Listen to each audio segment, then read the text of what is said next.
وتستغفر لهم الحيتان في البحر إذا ماتوا إلى يوم القيامة يحبهم في السماء. وتستغفر لهم الحيتان إذا ماتوا إلى يوم القيامة.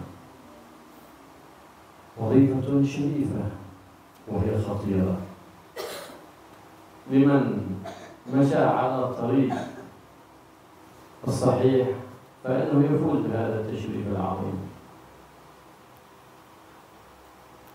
ومن السبيل في ذلك أول شيء تصحيح النية في طلب العلم.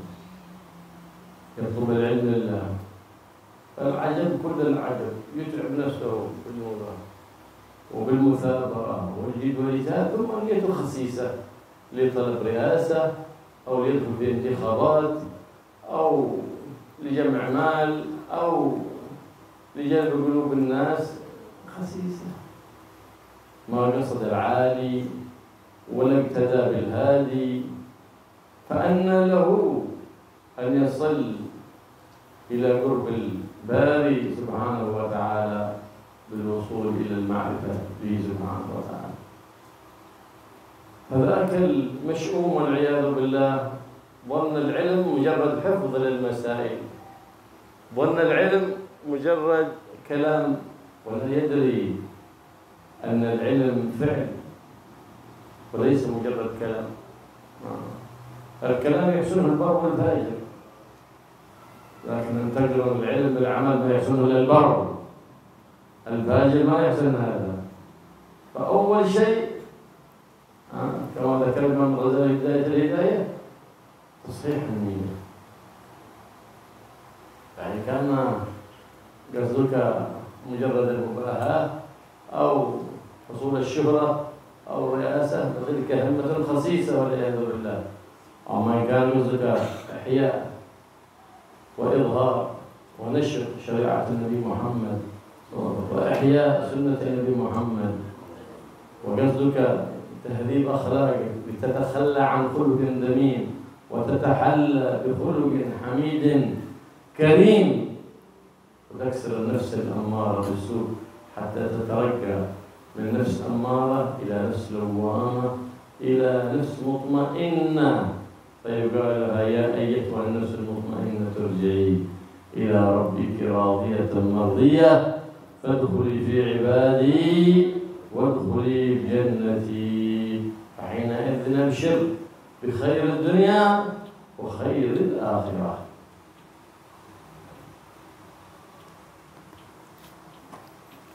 Bismillahirrahmanirrahim. Bersabda Nabi Sallallahu Alaihi Wasallam, al-ulama warasatul anbiya. Para ulama adalah pewaris para nabi, yang mana mencintai oleh mereka penduduk daripada langit, dan ikan-ikan yang ada di lautan pun memintakan ampun kepada mereka sampai mereka wafat. Bahkan ketika mereka meninggal, para ikan-ikan di lautan memintakan ampun kepada para ulama sampai hari kiamat. Menuntut ilmu adalah sebuah tugas yang sangat mulia, tapi juga membahayakan. Karena kalau dia berjalan dengan jalan yang benar, dia akan mendapatkan keberuntungan. Sebaliknya, jika dia berjalan dalam menuntut tadi dengan jalan yang salah, maka dia akan merugi. Maka yang harus diawali dalam menuntut ilmu ini adalah tashihun niyah, yaitu memperbaiki daripada niat, membenarkan niat-niat yang baik. Sangat mengherankan, kata beliau, banyak orang yang sudah bersungguh-sungguh di dalam menuntut ilmu. Dia menghafal daripada masail dan juga menghafal daripada matan-matan kitab, tapi tujuannya untuk mendapatkan kedudukan, tujuannya untuk mengumpulkan harta, tujuannya untuk menarik perhatian dari hati manusia. Maka ini bukan niat yang baik. Niatnya bukan tujuan sesuatu yang tinggi. Niatnya bukan untuk mengikuti daripada sunnah Nabi dan mendekatkan dirinya kepada Allah. Maka ini adalah hal yang tidak terpuji. Jadi ilmu bukan hanya sekedar menghafal masalah-masalah yang ada. Ilmu bukan hanya sekedar bisa tampil berbicara, tapi ilmu itu ada wal fi'lu, yaitu melakukan daripada ilmu yang dia miliki. Karena kalau ilmu hanya sekedar bisa bicara, itu bisa dilakukan entah itu orang yang baik maupun orang yang tidak baik. Berbeda dengan melakukan, mengamalkan daripada ilmu. Tidak ada yang melakukannya kecuali orang yang baik. Jadi niat yang baik tujuannya dalam menuntut ilmu adalah menghidupkan sunnah Nabi, menyebarkan daripada sunnah Nabi, kemudian mendidik akhlaknya, menghiasi akhlaknya dengan akhlak yang baik dan menjauhkan dirinya daripada akhlak yang tidak baik, sehingga nanti jiwa dia akan terus naik daripada nafs yang tidak baik sampai nafsul mutmainnah. Maka beruntunglah, berikanlah kabar gembira bagi seseorang yang sudah mendapatkan nafsul mutmainnah tadi dengan kebaikan di dunia dan kebaikan di akhirat.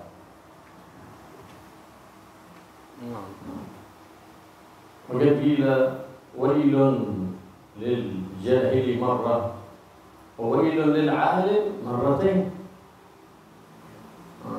لأنه يخالف على العلم هذا الإثم يضاعف عليه. ويل وادي في جهنم والعياذ بالله.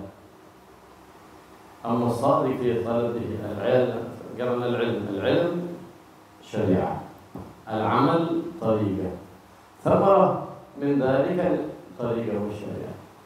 ما ثمرتها الحقيقة. أولا أنت تفوز إذا جمعت ذلك، تنجو بنفسك وقلبك ينشرح وصدرك ينتسع بطاعة الرحمن، فتنجو بنفسك. ثم يتعدى نفعك لغيرك، تشفع، فإن العلماء شفاعة عند رب العالمين.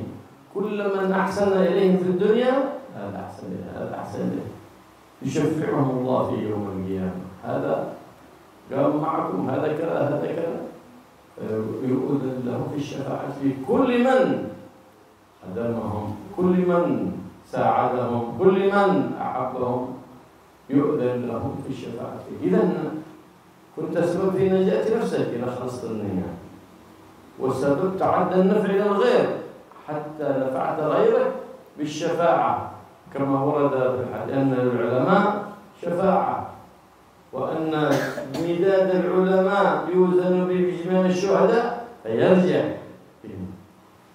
وورد في الحديث ويل وادي في جهنم يهوي فيه الكافر 40 خريفا قبل أن يبلغ قعره. يعني نيران تتأجج فيه والعياذ بالله، نسأل الله العافية والسلام.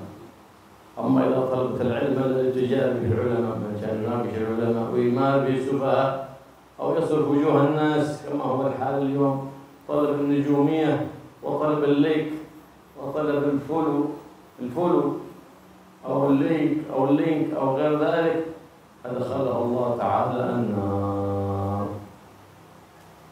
لماذا زيد للعلماء الفاسدين العذاب على الجاهلين؟ لماذا؟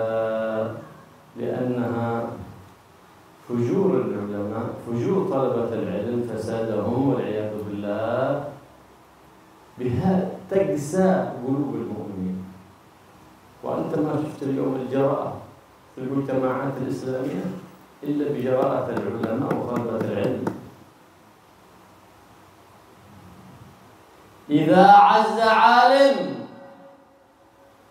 عز عالم، وإذا ذل عالم ذل عالم.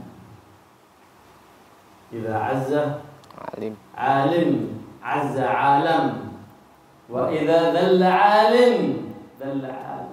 واحد عليه يتذلل عند الأمراء وعند الأغنياء ويداريهم من جاي يعطون البنكس، يبيع دينه بعرض يسير من الدنيا، يسوق لهم، يفعلون الحرب لهم، توكل الدين واسع، في قول على مذهب إبليس، في قول، وهكذا يوسع يوسع يوسع لهم في فعل الحرام، يبيع دينه بعرض يسير من الدنيا. نسأل الله سبحانه وتعالى العافية والسلامة. لو قرأت فضائل العلم وفضائل العالم شيء كثير، هل يحوزها عبد قصده الدنيا؟ ما يحوز هذه الفضائل إلا من اقتدى بالهادي وطلب المعالي برضا الباري سبحانه وتعالى.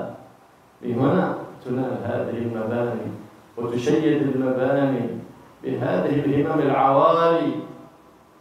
أما إذا كانت الهمم دواني، الناس يحضرون المجلس طالب العلم من شأن وهو الدين، وهو يتقرب للأمراء والسلاطين والأغنياء من أين أن يجلب نفسه وجاه أو مال منهم.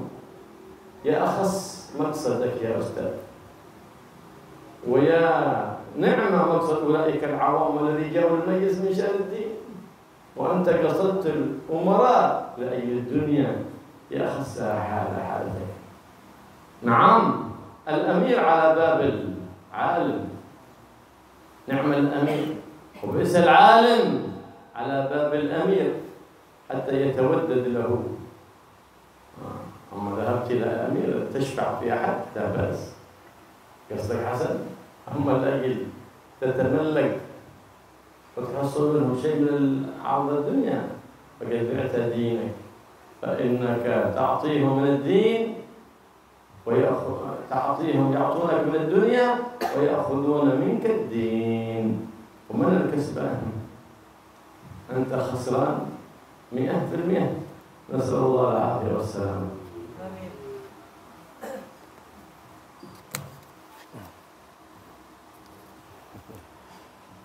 Dikatakan bahwasanya celaka bagi orang yang bodoh itu satu kali, dan bagi orang yang alim itu sebanyak 2 kali.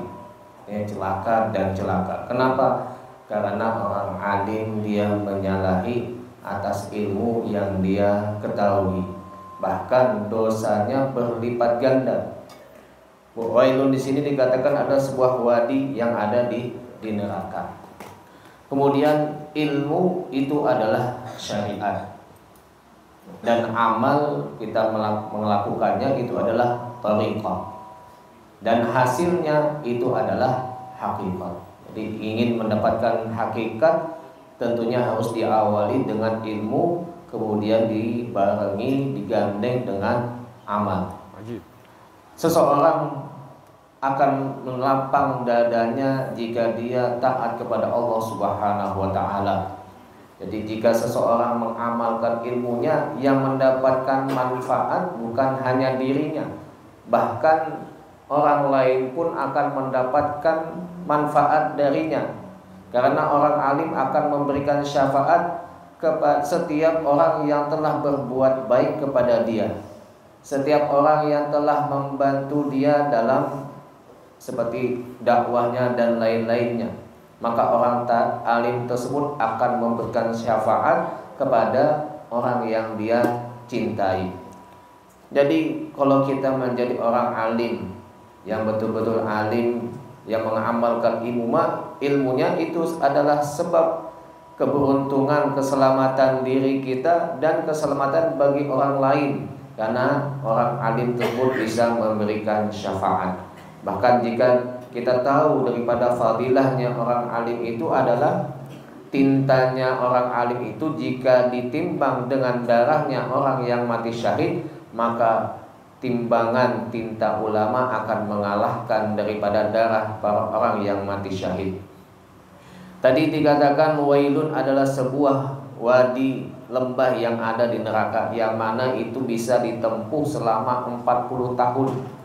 Itu pun belum sampai lagi ke bawahnya daripada dasar daripada neraka.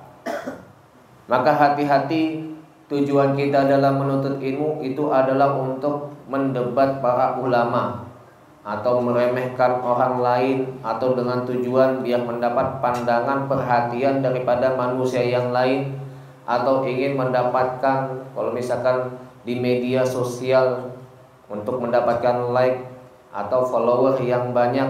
Nah, Itu hati-hati, itu niat yang tidak baik dalam menuntut ulama. Kenapa para ulama itu siksaannya lebih berat bagi ulama? Karena tadi mereka sudah mengetahui daripada ilmu dan menyalahi akan ilmunya.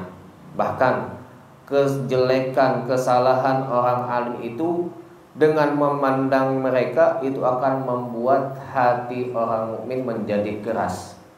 Ya, bahkan jadi sebabnya kerasnya hati orang lain karena mereka memandang orang alim tapi yang bukan mengamalkan ilmunya. Jadi kesalahan-kesalahan yang ada di dunia ini disebabkan oleh kesalahan yang dilakukan oleh para ulama dan penuntut ilmu yang tidak mengamalkan ilmunya. Sebagaimana dikatakan, idza azzal alim azzal alam wa idza dallal alim dallal alam. Apabila orang alim itu mulia, dia agung, maka alam semesta ini juga akan menjadi agung dan mulia. Sebaliknya, apabila orang alim tadi hina dan tidak ada kedudukan di sisi Allah, maka alam ini juga akan rusak dan menjadi hina. Di mana zaman sekarang ini banyak orang alim yang dia menjual agamanya dengan tujuan untuk mendapatkan daripada dunianya. Padahal kita sudah tahu semua fadilah-fadilah keutamaan daripada orang alim itu banyak, tapi tidak akan mendapatkan fadilah tersebut kecuali seorang penuntut ilmu atau orang alim yang mengikuti daripada sunnah Nabi. Tujuannya dalam menuntut ilmu hanya untuk mendapatkan keridhaan daripada Allah Subhanahu wa ta'ala. Tujuannya ada menuntut ilmu memang untuk tujuan yang tinggi, mendekatkan diri kepada Allah, bukan tujuan yang hina, yaitu mendapatkan daripada dunia. Maka hadirnya orang awam dalam sebuah majelis untuk mendapatkan ilmu dan agama itu lebih baik daripada seorang alim datang kepada umara, yaitu yang pemerintahan, tapi tujuannya untuk mendapatkan dunia. Itu lebih hina. Nah, kemudian boleh saja jika pemerintahan itu dia tunduk dengan orang alim. Artinya orang alim tadi mendatangi umara dengan tujuan untuk membantu orang lain, bukan untuk mendapatkan keuntungan diri dia sendiri, tapi untuk kemaslahatan orang banyak. Kalau misalkan tujuannya untuk mendapatkan keuntungan sendiri, untuk mendapatkan tujuan daripada dunia, maka dia telah menghinakan dirinya dengan dunia. Jadi para umara tadi mengambil bagian dari agama orang alim tadi, dan dia orang alim tadi memiliki dunia, tapi ini adalah sesuatu yang tidak terpuji. Tuba liman ja'ala ad-dunya sandalan lahu tahmihi min wasakh al-ayyam wal-layali wa taqihi مذمة الأيام وتعينه على طاعة الله وتحفظه من معصية الله سبحانه وتعالى. وويل لمن جعلها عمامة له يتزين بها بين الناس فهو المغرور إذ هي ظل زائل حال حائل. الدنيا دار بلاء وفناء وعبور، لا دار بقاء ودوام وسرور. ما بدا دامت الدنيا لأحد ولا بدا حدها دام. أولها ضعف وفتور على كل صغير خريف من بطن أمك، ما تقدر حتى تبعد الذباب عن وجهك، ما تقدر حتى تتحرك خريف الدنيا هكذا. وآخرها موت وقبور. فما آخر لباس يلبسه المرء؟ آخر لباس يلبسه المرء إيش آخر ثوب تلبسه؟ الجبة ولا العمامة؟ آخر لباس الكفن. هذا تخرج من الدنيا، هذا اللباس. ما أحد يخرج من الدنيا زايد على هذا. الله يستر ستر الجميع، الله يستر ستر الجميع. إذا كنت مقداري أنك متابع تموت، فهل بدأ حدان في هذه الدنيا؟ فلا بد أنك لن تبقى إلى آخر الدهر، لا بد، وأنك واقف بين يدي الله سبحانه وتعالى. سيدنا داود على نبينا وعليه وعلى سائر الأنبياء والمرسلين أفضل الصلاة وأزكى التحية والتسليم، دخل في غار، الغار شق في جبل، رأى على رأس الغار قبر مكتوب عليه ملكت 1000 سنة وأنا ملك، عمره طويل هذا، وفتحت 1000 مدينة، عنده جيش كبير، وهزمت 1000 جيش، وفضلت 1000 بكر، تزوج 1000 امرأة، ما شاء الله تبارك الله. ثم صرت إلى ما ترى من سكان الثرى، ثم صرت إلى ما ترى من سكان الثرى. بعدين عش ما شئت كما قال النبي محمد صلى الله عليه وسلم، فإنك مفارقه. عش ما شئت واحب من شئت فإنك مفارقه. ولا بد تفارق. لكن الدنيا هي داء، الموت خلق من خلق الله. فإن كنت من أهل الأعمال الصالحة وأهل الصدق والإخلاص وأهل النيات الصالحة، إنما هي دار انتقال من دار ضيقة إلى دار واسعة، إلى نعيم لا نفاد له. هكذا هو الموت. وإلا فإن القبر أحد أمرين: إما حفرة من حفر النار أو روضة من رياض الجنان. وكلما وقفت على قبر فانظر إليه، فإنه يخاطبك ذلك القبر بلسان حاله، يقول لك: بالأمس كنت مثلك واقف على القبور، واليوم صرت داخل القبور. كل قبر يخاطبك، وكل نعش يخاطبك، يقول لك: انظر إلي بعين عقلك، أنا المهيأ لنقلك، كم سار مثلي بمثلك. اعتبر كل اللي قدامك عبارة. فطوبى لمن جعل الدنيا وسيلة للآخرة تعينه على فعل الخير. هذه الذي لا توقع في حرام ولا تجعله ترتكب الآثام ولم يترك شيء من فرائض الإسلام، فذاك تلك وأخذها من حلها ووضعها في محلها، تلك معينة على الآخرة. هذه الدنيا المحمودة، أما ما سواها فمذموم والعياذ بالله.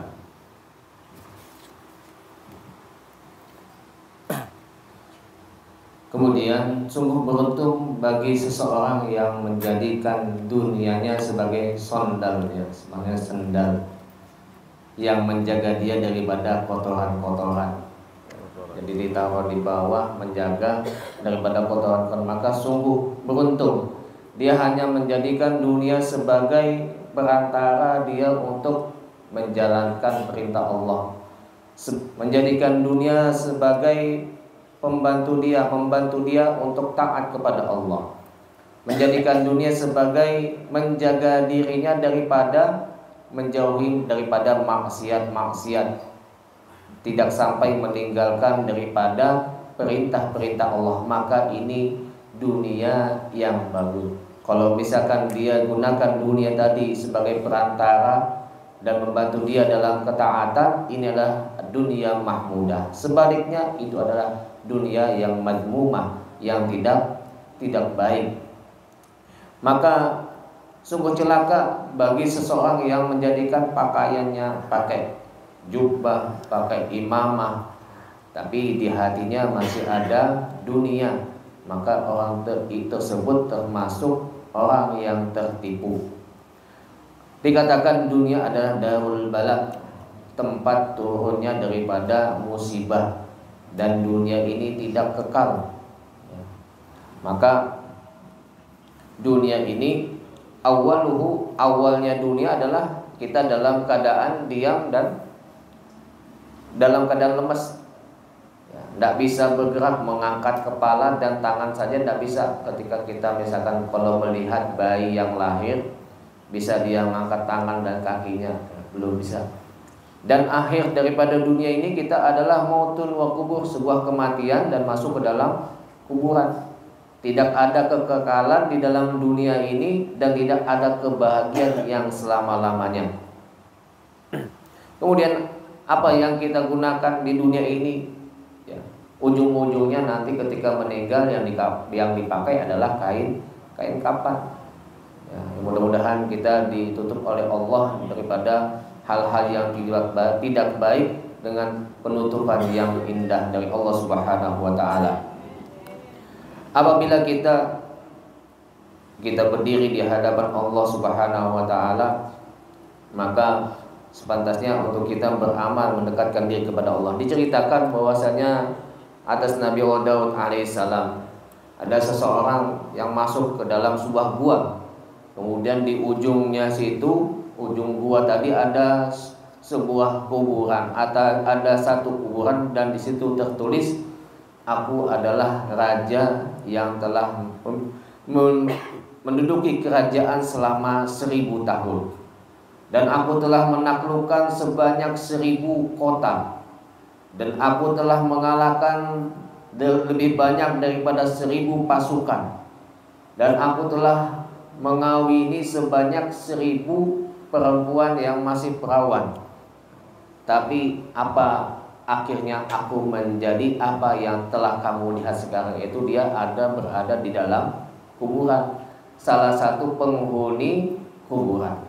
Jadi tidak ada nilainya apa yang dia miliki selama dunia, semuanya ditinggalkan.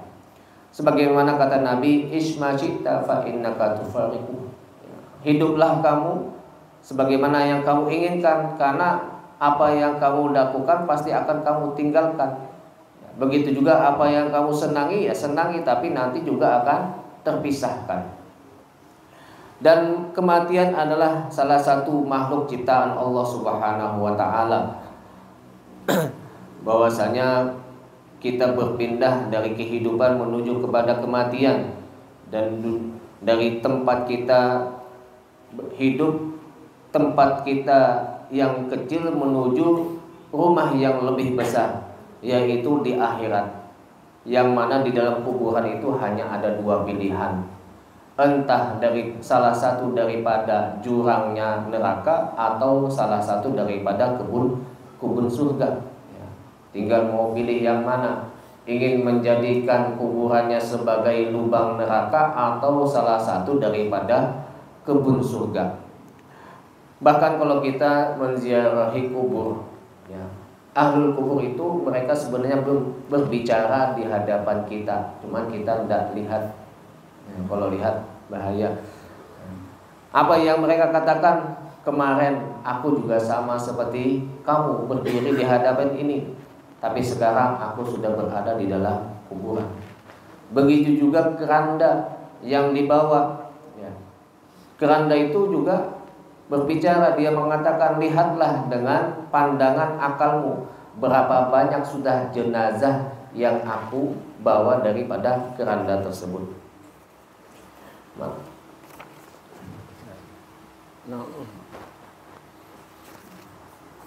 فهذا زمان لزوم البيوت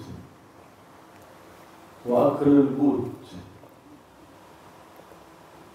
ولزوم السكوت، وإذا حدثتك نفسك بالمعاصي فعللها بأنها تموت، حينئذ تبتعد عن المعاصي إذا علمت ذلك. الله يسترنا وستر الجميع. واعمل ما شئت فإنك مجزي به. أما ما شئت، إن خيرا فخير وإن شرا فشر. أن كما قال الرسول الناس مجزيون بأعمالهم، إن خيرا فخير وإن شرا فشر. همة أبناء الدنيا بدنياهم ما عنده إلا ما يفكر في آخرته أبدا، ما يفكر كسب من حلال من حرام، المهم أنه يأكل فقط ما يهمه. وهمة أهل الآخرة أخراهم، ما همهم إلا الآخرة. خادم الدنيا أسير مسكين، وخادم الآخرة أجير، لأنه يعمل لأجل أن يحصل الأجرة، أجير. وخادم الرحمن الذي لا يموت أمير، أعبد الله لأنه أهل لأن يعبد فيطاع ولا يعصى. هذا هو الأمير الذي عبد الله كونه أهلا لأن يطاع فلا يعصى. لو لم تكتب علي سيئة لما عصيت. ليه؟ لأنه أهلا لأن يطاع فلا يعصى. كيف وقد حرم علي المحرمات وأوجب علي الفرائض؟ فعصيانه بترك الفرائض وفعل المخالفات والعياذ بالله. الله يسترنا بستره الجميل، الله يسترنا بستره الجميل. نسأل سبحانه وتعالى أن يعصمنا وإياكم من هفوة الشكوك والميل في غيره في كل أمر وحال وساعة، وليس لنا سوى الخالق سبحانه وتعالى، وليس لنا سواه سبحانه وتعالى. هو القادر على كل شيء، وهو الذي بيده مقاليد كل شيء، وهو الذي يبدلك في لحظة من قساوة إلى إيمان، ومن شقاوة إلى سعادة، ومن نار إلى جنة. فاسأله دائما في كل حين وأوان، فهو ولي كل خير والقادر على كل خير وبيده كل خير. وقل يا اللهم يا من وفق أهل الخير للخير وأعانهم عليه، ووفقنا للخير وأعنا عليه.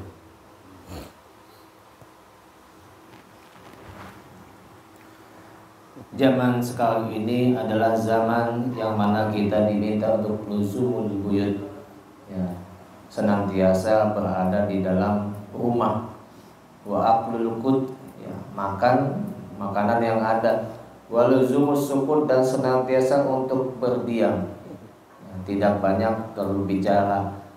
Kemudian kalau terlintas di dalam diri ini sesuatu maksiat, maka fa'alil, maka carilah sebuah sebab bahwasanya untuk tidak melakukan maksiat tersebut, bahwasanya kamu akan meninggal. Jadikan diri kita, nafsu kita, besok aku bakal meninggal, tentu bisa akan meninggalkan maksiat tersebut. Wa'mal masyita, ya, lakukanlah apa yang kamu inginkan, apa yang kamu kehendaki, sesungguhnya engkau akan dibalas sesuai apa yang telah kamu lakukan. In khairan fa khairun, jika yang dilakukan baik maka balasannya juga baik. In syarran fa syarrun, jika yang kamu lakukan jelek maka balasannya pun juga jelek. Maka jadikanlah himmah kita itu, tujuan kita itu akhirat. Kalau sudah seseorang tujuannya adalah akhirat, maka Allah akan membalas bagi dia apa yang sesuai dengan keinginannya. Tentu dia akan menjalankan sesuatu yang tujuannya akhirat. Berbeda seseorang yang himmahnya, semangatnya adalah dunia, Allah juga akan membalas sesuai dengan keinginannya. Adapun orang yang khanifud dunya, dikatakan tadi adalah al-ajir, dia hanya ingin mendapatkan upah, ya, seperti orang yang bekerja. Itulah orang yang tunduk dengan dunia, ya, dia akan mendapatkan sesuai dengan pekerjaannya saja. Berbeda dengan orang yang khadimuddin, ya. Dia memang berkhidmah untuk agama, tujuannya adalah agama. Itu ada al-amir, seorang pemimpin.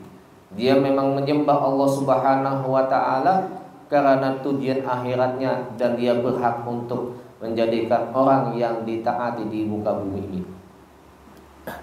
Maka seseorang seharusnya menjauhi daripada yang diharamkan dan melaksanakan apa yang telah diwajibkan. Bukan sebaliknya, dia malah melakukan apa yang diharamkan dan menjauhi dari apa yang telah diperintahkan oleh Allah. Mudah-mudahan Allah menjaga kita dari hal-hal yang diharamkan dan mendekatkan kita dari hal yang diwajibkan. Tidak ada kemampuan dalam diri kita. Semua itu adalah dari Allah Subhanahu wa taala. Laisa lana siwah, tidak ada bagi kita kecuali hanya Allah. Allah lah yang maha mampu atas segala sesuatu. Dan Allah di tangan Allah, dengan kuasa Allah semuanya itu bisa berubah dan berbalik. Semuanya adalah kekuatan dan keinginan daripada Allah Subhanahu wa taala. Allah bisa membalikkan keadaanmu dalam sekejap. Yang asalnya qasawah, hatinya rusak, hatinya jelek, hatinya kotor, berubah menjadi baik. Yang dulunya termasuk orang yang merugi menjadi orang yang beruntung. Yang asalnya orang yang fasik menjadi ahlul iman. Yang asalnya penduduk neraka bisa menjadi penduduk surga. Itu semua adalah kehendak dan kemampuan daripada Allah Subhanahu wa taala. Maka mintalah kepada Allah setiap waktu, karena Allah lah yang mampu atas segala kebaikan dan memberikan daripada semua kebaikan. Mudah-mudahan Allah memberikan taufik sebagaimana Allah memberikan taufik kepada orang yang baik, Allah juga akan memberikan taufik kepada kita semua. Amin ya rabbal alamin. العلوم كثيرة وليس كلها بنافع، فحرص على العلم الذي فيه المنافع لتكون عبد نافع. احذر من علم يضرك في دينك، بعض العلوم التي أكب عليها الناس في هذا الزمان من الفلسفة والشعوذة والسحر وغير ذلك من العلوم التي تؤذيك ولا تنفعك، تؤذيك ولا تنجيك، نسأل الله العافية والسلامة. انتبه. لهذا كان ساداتنا على بعلوي اهتموا بالعلوم كلها واخذوا بكل فن الا في علم الكلام لم يتوغلوا فيه، لان التوغل فيه خطر. واكتفوا بذلك منه باليسير، لان عندهم علم التوحيد هو المعامله مع الله سبحانه وتعالى، لا مجرد تقرير عبارات وكلام على مذهب أهل المناطق والفلاسفة. لا، توحيدهم عملي فعلي بينهم وبين الله، من صدق الإخلاص والتوكل والرضا والشكر، هذه توحيد. والاستسلام وعدم شهود الحول والقوة والرضا بالرضا والقدر، هذا هو التوحيد الكامل، التوحيد الفعلي. لا مجرد كلام كما هو اليوم أساتذة يعلمون علم التوحيد وقلوبهم خلية عن التوحيد، لا يستسلم لقضاء الله وقدره، بل ربما يخرج بكلمات تخرج عن لسانه ولا يدري المسكين. فلهذا السلف الصالح توغلوا في علم الفقه ساداتنا عن البعاوي أكثر من بقية العلوم، لأنه خلاصة علم التفسير والحديث بقية كلها خلاصتها في الفقه. والفقه منين؟ ومن القرآن ومنها سنة النبي محمد سيد الأعلام صلى الله عليه وسلم.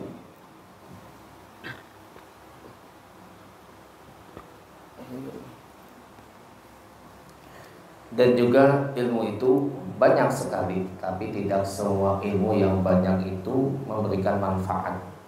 Maka carilah ilmu yang bermanfaat biar agar menjadi seorang hamba yang bisa memberikan manfaat. Hati-hatilah dengan ilmu yang berbahaya, ya, seperti ilmu falsafah, ya, filsafat, filosof, ilmu sihir. Hati-hati, itu bukannya bisa menyelamatkan dirimu, tapi bisa menyakiti dirimu, membahayakan dirimu. Oleh karenanya ya salaf kita juga mereka dalam hal ini dalam menuntut ilmu banyak mencari ilmu, ya, kecuali ilmu-ilmu yang di situ yang sangat berbahaya. Dan mereka juga menekuni yang namanya ilmu tauhid, tapi tauhid di sini muamalah mereka, bagaimana mereka melakukan hubungan yang baik dengan Allah Subhanahu wa taala, dengan sidik benar dalam pelakuannya, ikhlas di dalam melakukan ibadah, ridho atas setiap ketentuan Allah, kemudian bersyukur atas nikmat Allah dan menyerahkan segala urusannya kepada Allah. Inilah tauhidnya mereka. Bukan hanya sekedar tauhid daripada ucapan saja, tapi amalnya tidak ada. Terkadang banyak pengajar ilmu tauhid, mereka mengajarkan tauhid, tapi amalnya mereka tidak sesuai dengan apa yang disampaikan. Dan juga para salaf kita, mengapa mereka mendalami yang namanya ilmu fikih, ya, karena semua yang ada di dalam ilmu Al-Quran dan hadis itu kan sumbernya dari ilmu fikih adalah Quran dan hadis. Jadi khulasahnya terdapat dalam ilmu fikih. Dan kalau kita mempelajari kitab yang lain pun, entah itu tafsir ataupun sirahnya Nabawi, di situ pasti akan kita temukan tentang bagaimana hukum-hukum fikih. Oleh karena itu salaf kita mereka menekuni tentang ilmu fikih. يقول الإمام الشافعي العلم علمان، علم الأبدان وهو الطب، وعلم الأديان وهو من جاء به سيد الأكوان محمد صلى الله عليه وعلى آله وسلم. نعم، ولكن يتعلم الطب لينفع غيره. ليس الطب في هذا الزمان الذي يؤخذ من الكتب والملازم ثم يكتب دواء ما هو لا ايش مكوناته، بس لأنه شاف النشرة حقه مكتوب فيها يفيد الصداع وكذا وكذا، يفيد المرض وكذا. عجيب. بدأ رأينا طبيب يكتب دواء ما يعرف ايش مكونات هذا الدواء إلا لكون شركة صنعته وقالت أنه كذا. الطبيب الذي يجمع العقاقير من الأشياء، من الغابات، من النباتات، من البحار، ثم يجمعها ويعرف طباعها ثم يوصفها للمريض هكذا. وإلا بقد ابتلي كثير من الناس اليوم يطالعون في كتب الطب يحسب نفسه ما يقع طبيب لما يطالع كتب الطب. من أخذ الطب من الكتب قتل الأنام، ومن أخذ الشرع من الكتب أضل الأنام، ومن أخذ الدين بالسند إلى سيد الأنام سلم والسلام. لهذا قيل أن مطالعة كتب الإمام الغزالي، كتب الإمام الحداد أفضل من الصلاة النافلة، لأنها بتبصرك على عيوبك، بتتخلص من عيب، بتتخلص من نقص، بتكمل نقصك، بتصلح عيبك. هذا كانت أفضل. والله قيام الليل كلهم بيحسنه، وقراءة القرآن كلهم بيحسنها، لكن هذا ليس كل واحد بيحسنه إلا من جلس تحت أقدام المشايخ أو كانت له بصيرة نافذة وطالع كتبهم وكان له عقل يعقله عن ارتكاب القبيح وفعل المليح ويحرضه على فعل المليح. Kemudian Imam Syafi'i mengatakan ilmu itu ada dua macam, yaitu yang pertama ilmu abdan, ya, ilmu berkaitan dengan tubuh, yaitu bahasa kita sekarang adalah kedokteran. Nah, karena ilmu kedokteran ini memberikan manfaat kepada orang lain juga. Tapi yang terjadi di zaman sekarang ini banyak seorang yang belajar ilmu kedokteran dari buku-buku. Tapi terkadang ketika memeriksa pasien, kemudian mengatakan penyakitnya ini, terus ngasih obat. Tapi kadang lebih banyak dokter itu ketika memberikan obat, apa komposisi daripada obat itu dia tidak tahu. apakah betul-betul bisa menyembuhkan penyakit atau tidak. Dia hanya tahu obat seperti ini bikin sembuh ini, tapi isi obat tadi apa dia tidak tahu.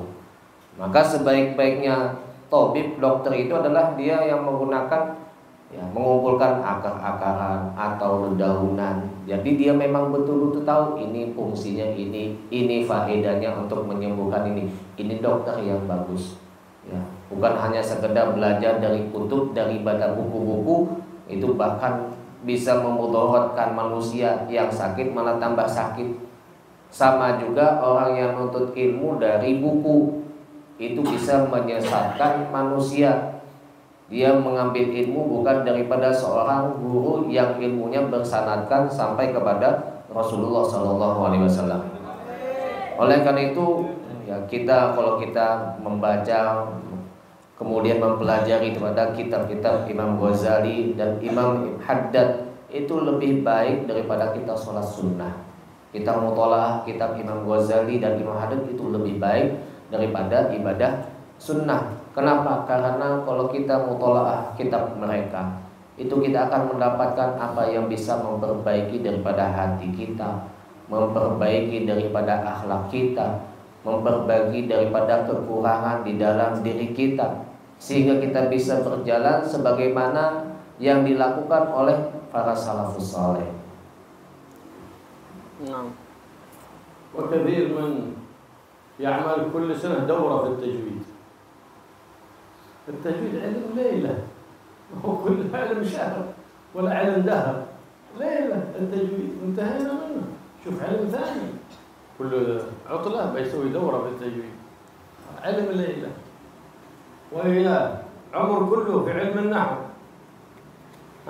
هلا علم شهر، ما هو علم دهر. خلاص لك ما تعرف.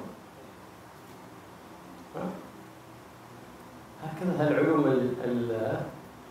العلوم الجامدة هذه تعرفها خلاص وتنتهي منها. لكن علم الفقه علم دهر، العمر كله. ما هو علم شهر بل علم دهر. وهكذا كل العلوم الجامدة من عروض من نحو من صرف كل هذا يأخذ منها القدر الذي يحتاج إليه فقط، ويتجه للعلم الذي يرقق قلبه مع الله سبحانه وتعالى.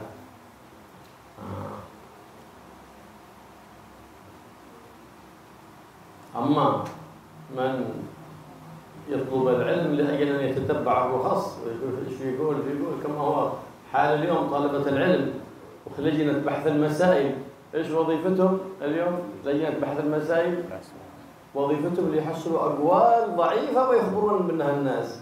هؤلاء شجعان كبار علماء كبار، لكنهم بلا الأدب. لما يتخاطب بعضهم مع بعض بلا أدب، ألفاظ تستحي أنك تسمعها فضلا أن تتكلم بها، وسموهم أصحاب بحث المسائل.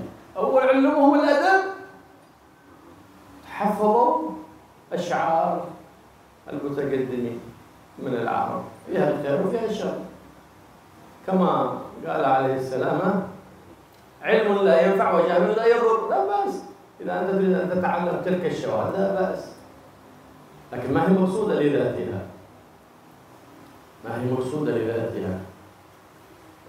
وخصوصا في هذه الأيام كما تسمعون في الأغاني، يعني تدل على سخافة العقول وتدل على أنها عقول فاضية، يتكلمون بكلام في الأغاني لا معنى له ولا حكمة فيه. فهذه كما هذه بل فيها أوصاف النساء وفيه ألفاظ المجون، كما هذه استماعها لا يجوز. وكيف بحفظها أو تعليمها في المدارس من باب أولى.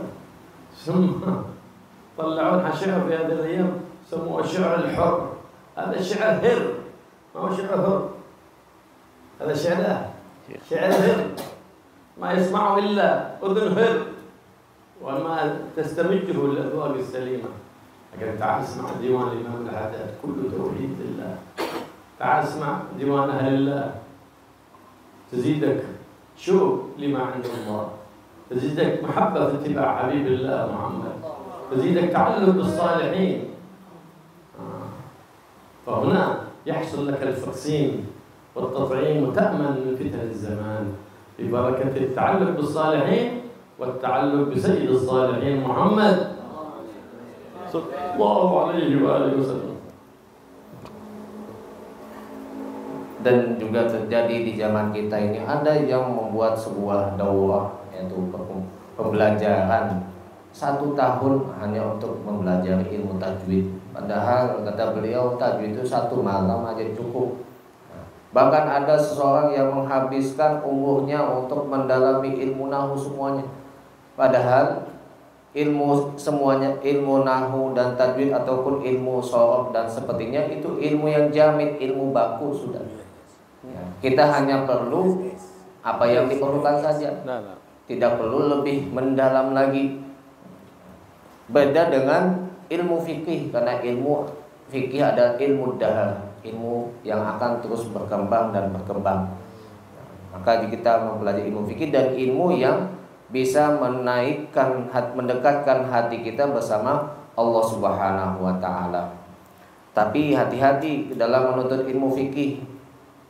Seperti dalam kajian Bahsul Masail ya. Mereka dalam kajian tersebut untuk mencari sebuah keringanan atau pendapat-pendapat yang lemah ya, tentunya sesuai dengan di zaman sekarang ini. Cuman yang sangat disayangkan dalam Bahsul Masail terjadi sesuatu yang tidak nyaman, tidak enak, tidak baik, yaitu ketika mereka mujadalah saling satu sama lain itu terjadi hal yang tidak ada adabnya. Padahal mereka berbicara tentang ilmu tapi tidak ada adab dalam penyampaian ilmu tersebut. Atau mempelajari ilmu syair. Nah, syair ini padahal ya tidak ada, kalau belajar tidak ada manfaatnya, tidak belajar pun tidak ada mudaratnya.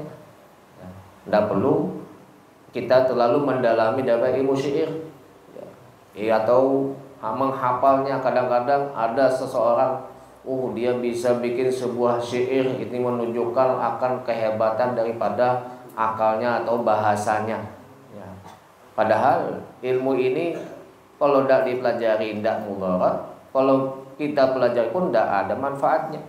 Apalagi lagu-lagu yang tidak ada kebaikan di dalam ilmu tersebut ya, nyanyian-nyanyian yang dikatakan dengan apa, lagu apa, syak, tapi kalau syikrul hur ya, itu mungkin maksudnya lagu orang untuk kita bebas dalam menyampaikan, tapi katanya syikrul hir ya, apa tuh, syairnya kucing ya.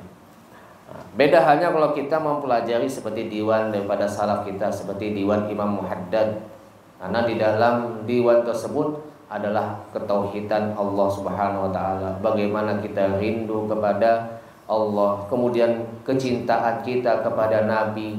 Di dalam diwan tersebut bagaimana kita menguatkan hubungan kita dengan para orang-orang yang soleh. Maka ini adalah sebuah vaksin ya, yang akan menjaga kita daripada fitnah di zaman seperti ini.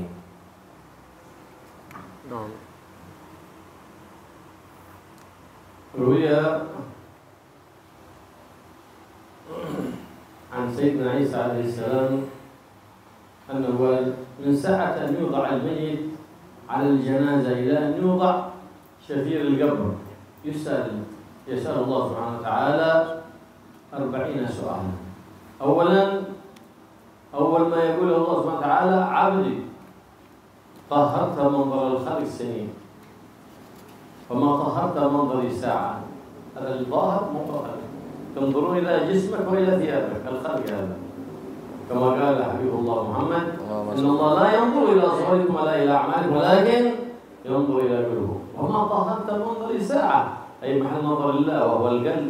ما طهرت من الحقد والحسد والبغض والكبر والعجب والرياء والشحن والبغضاء. وكل يوم أنظر في قلبك فيقول: يا عبدي ما تصنع بغيري وأنت محفوف بخيري. إما أنت أصب لا تسمع ما تفعل بغيري وأنت محفوف بخيري. يا عبدي ما تصنع بغيري لا يملك لك نفعا ولا ضرا وأنت محفوف محاط بخير النعم التي من الله سبحانه وتعالى لا تعد ولا تحصى. ما أنت أصم لا تسمع؟ كيف؟ وخير مسؤول عليك. ومن تعدوا نعمة الله لا تحصوها.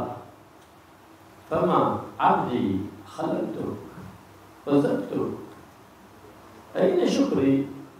عبدي خلقتك رزقتك، أين شكري؟ تراقب الخلق ولا تراقب الله سبحانه وتعالى. تستخفي من الناس ولا تستخفي منه، وتجعلني أهون الناظرين إليك. عبدي ما أجرأك عليه،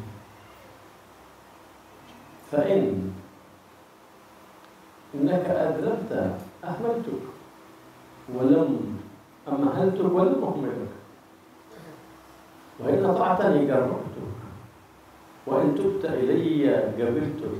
فبادر بالتوبة والرجوع للملك الجبار العزيز الغفار سبحانه وتعالى.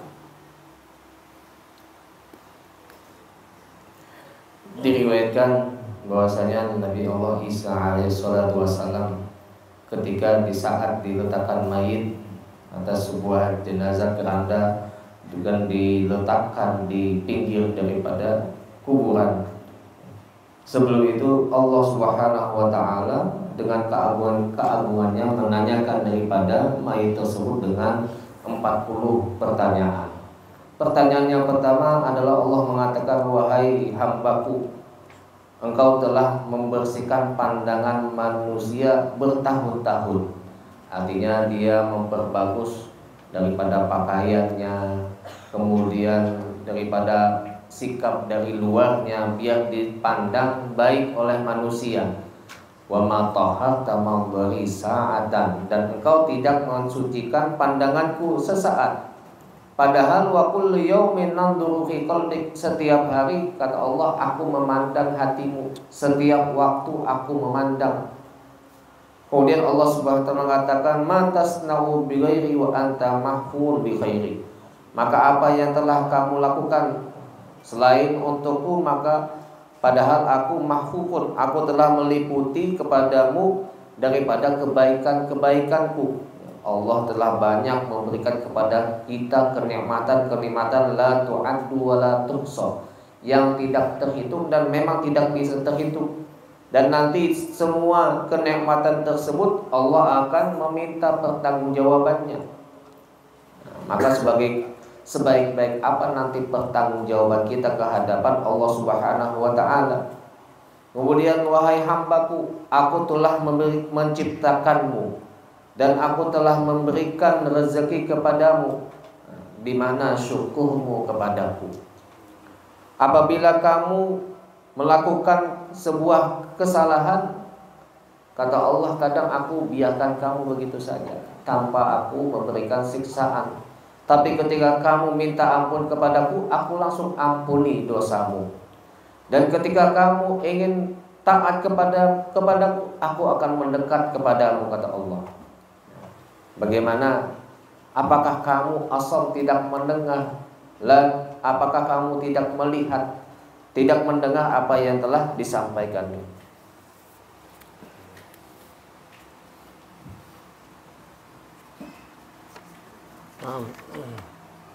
يقول الإمام الغزالي،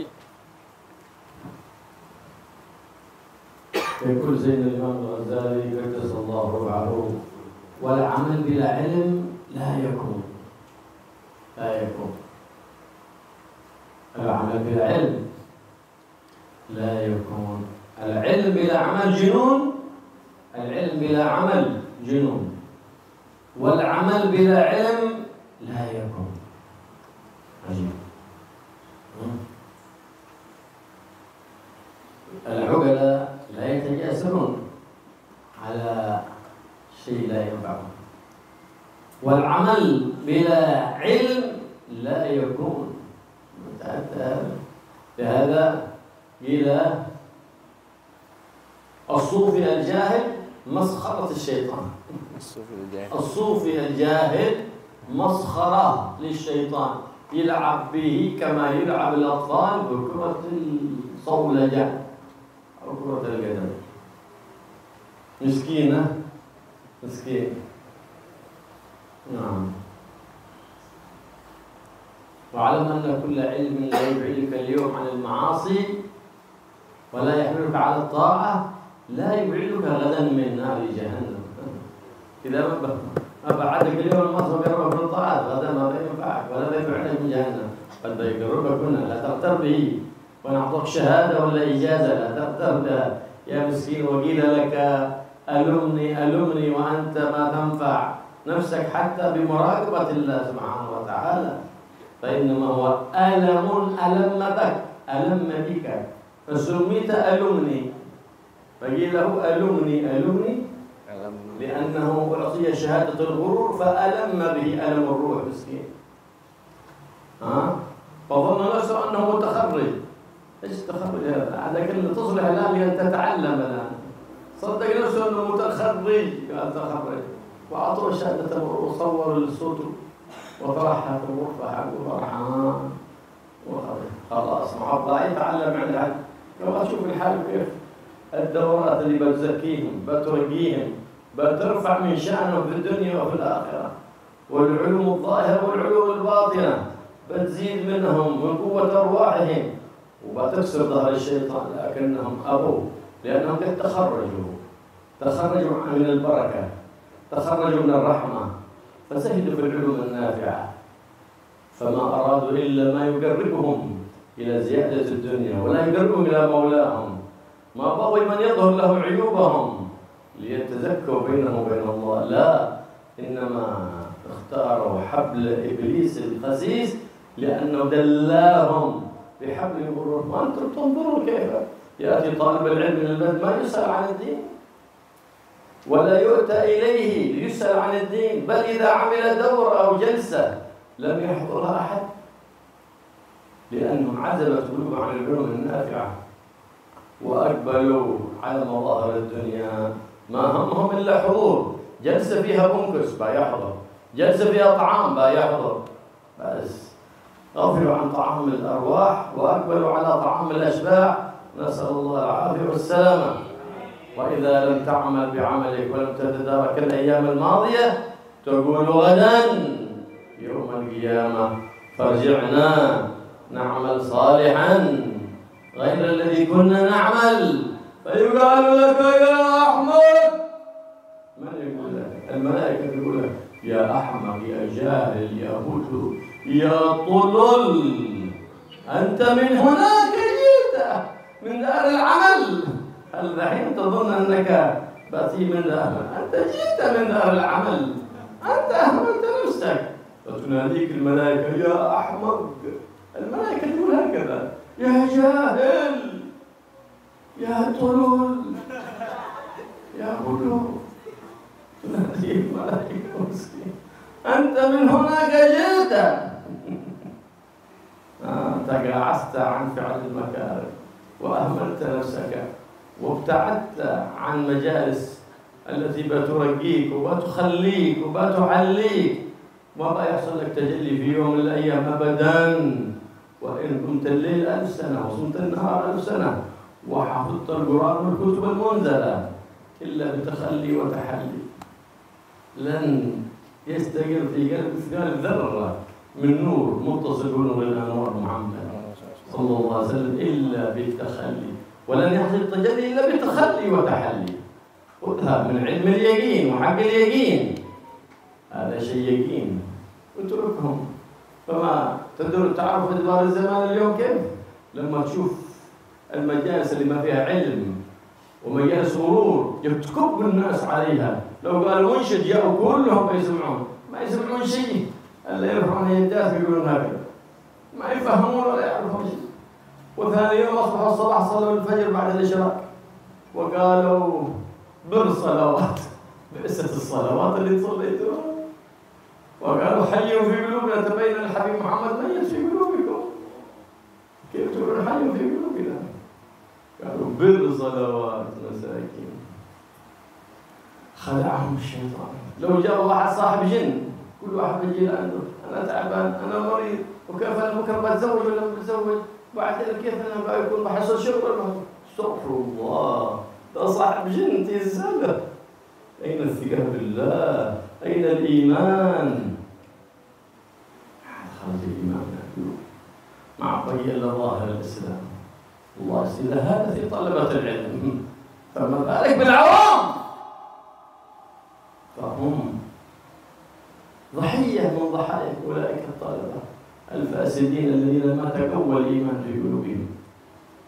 وهذا يتقوى الإيمان، ما يتقوى إلا بمجالسة أهل الإيمان، بالنظر في وجوه أهل الإيمان، فيزداد الإيمان، فيتقوى الإيمان حتى تظهر لك صورة حبيب الرحمن محمد صلى الله عليه وسلم الذي جعله الله مجلى للكمالات ومجلى للصفات ومجلى للأسماء ومجلى لكل كمال جعل حبيبه محمد صلى الله عليه وسلم. فحينئذ ستتجلى لك البصيرة. متى؟ بالاجتماع بالنبي محمد صلى الله عليه وسلم.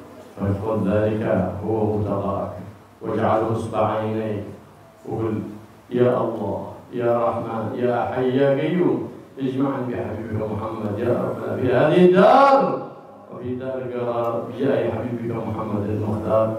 والله يوفقنا واياكم للاستغفار والاكثار من الصلاه على النبي المختار، واجعلنا واياكم من المقتدين به في هذه الدار، ويجعلنا واياكم بقربه في دار القرار. يا عزيز يا غفار يا كريم يا ستار يا حليم يا جبار، استجب دعانا ولا تخيب رجانا بجاه حبيبك محمد المختار. وصلى الله على سيدنا محمد النبي وعلى وصحبه وسلم، والحمد لله رب العالمين. Kemudian Imam Ghazali mengatakan ilmu bila amalin junun, ilmu tanpa ada amal itu adalah sebuah daripada kegilaan. Wal amal bi ghairi ilmin la yakun, dan amal tanpa ada ilmu itu tidak akan terjadi. Al ilmu bila amal, ya tentunya orang yang berakal dia tidak akan melakukan sesuatu kecuali di situ ada manfaatnya. Dan amal tanpa ada ilmu tidak akan mungkin terjadi. Oleh karenanya orang sufi tapi jahil, ya, itu adalah seperti bola yang dimainkan anak-anak kecil.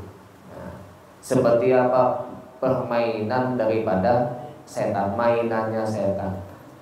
Maka kalau kita beramal ya harus didasari dengan ilmu.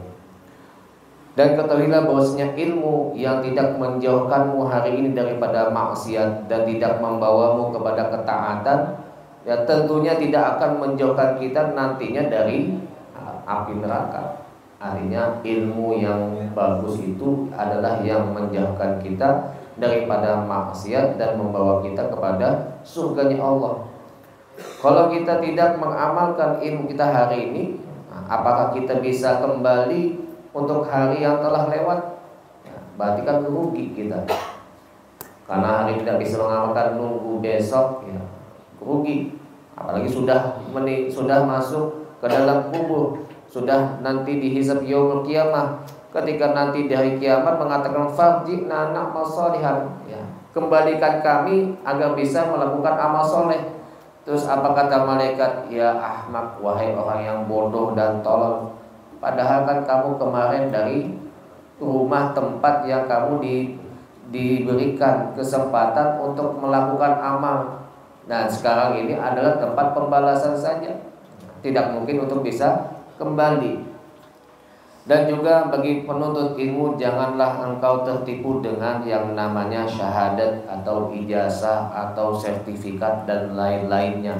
Itu terkadang membuat kita tertipu dengan adanya sertifikat tersebut. Bahkan kata beliau, janganlah tertipu dengan saya alumni pondok ini, alumni dari sini. Bahkan kata beliau, alumni itu adalah alamun bik, sebuah penyakit yang ada di dalam dirimu. Kenapa? Karena dia merasa dirinya sudah alim, tidak perlu belajar lagi, sana sudah alumni. lulusan pondok sini, lulusan di sini, lulusan di sini. Jangan, hati-hati. Bahkan dengan kata ana mutahharin, saya lulusan, itu sebenarnya menghilangkan keberkahan dan menjauhkan dia daripada keberkahan dan manfaat ilmu. Bahkan orang ketika sudah lulus, dia tidak mau belajar lagi dengan orang lain, karena dia takut kalau misalkan belajar dengan orang lain akan kelihatan kesalahannya, kekurangannya.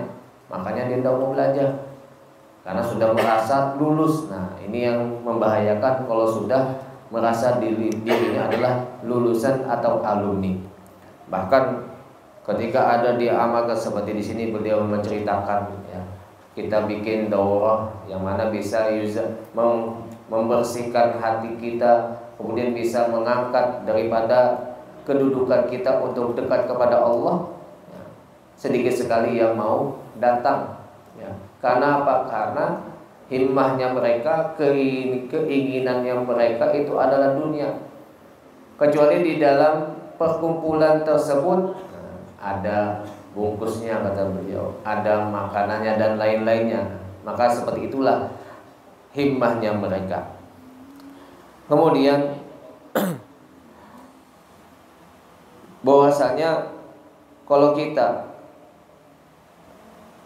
untuk melalaikan daripada diri kita daripada suatu majelis, ya, itu sangat rugi.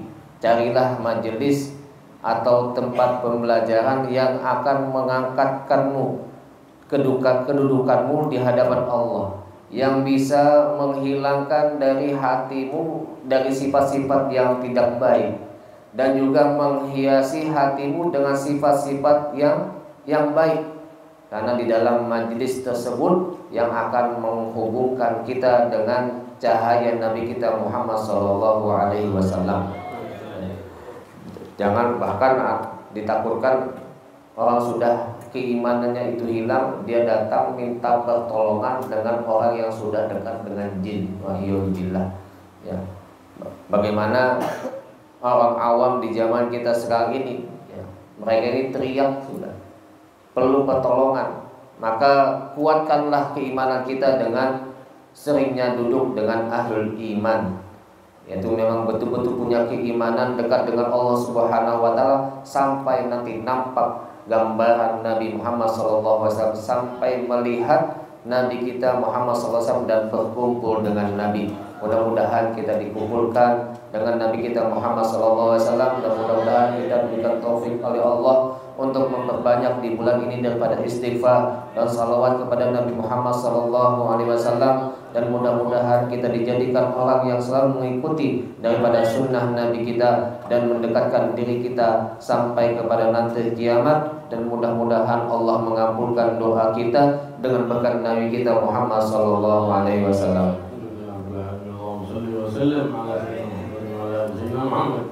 اللهم اغفر بالعلم وزينا بالعلم واكرمنا بالحلم وجنبنا بالعافيه وعافنا بالسوء وعافنا بالمال وفضل بأسنا دام يوم القيامه انك سميع الدعاء برحمتك يا ارحم الراحمين يا ارحم الراحمين يا ارحم الراحمين. اللهم علمنا ما ينفعنا بما علمنا واخلص بما علمنا وبما علمنا يا رب العالمين. وجزاك الله خير، اجعلنا خيار بجاه نبيك المختار، اشرح صدور ما خاف لضلالات الصالحين، وحلنا عن كل قول يدين محل كل يقول بالحمد الكريم يا رب العالمين. وحيد الاسباب طاعتك وطاعتك يسر طاعتك وعزنا بالطاعه وذكر المعاصي المخالفات، واجعلنا ممن اصطفيته لاتباع حبيبك محمد الشريعه وهدى سنته برحمتك يا ارحم الراحمين يا ارحم الراحمين يا ارحم الراحمين. ارحمنا والحبيب ومن حاضر سبيلنا الدعاء إننا بحفظ الله دعاء سامعا وشفاء من كل مرض وداء بجاه حبيبك المصطفى. وصلنا اللهم يا رحمن واجعلنا صالحين، حبيبنا الصالح وجعلنا صالح خليك باخلاق الصالحين برحمتك يا ارحم الراحمين. وصلى الله تعالى على سيدنا محمد وعلى اله وصحبه وسلم، والحمد لله رب العالمين. سر الفاتحه والى حضره محمد الفاتحه. أعوذ بالله من الشيطان الرجيم. بسم الله الرحمن الرحيم.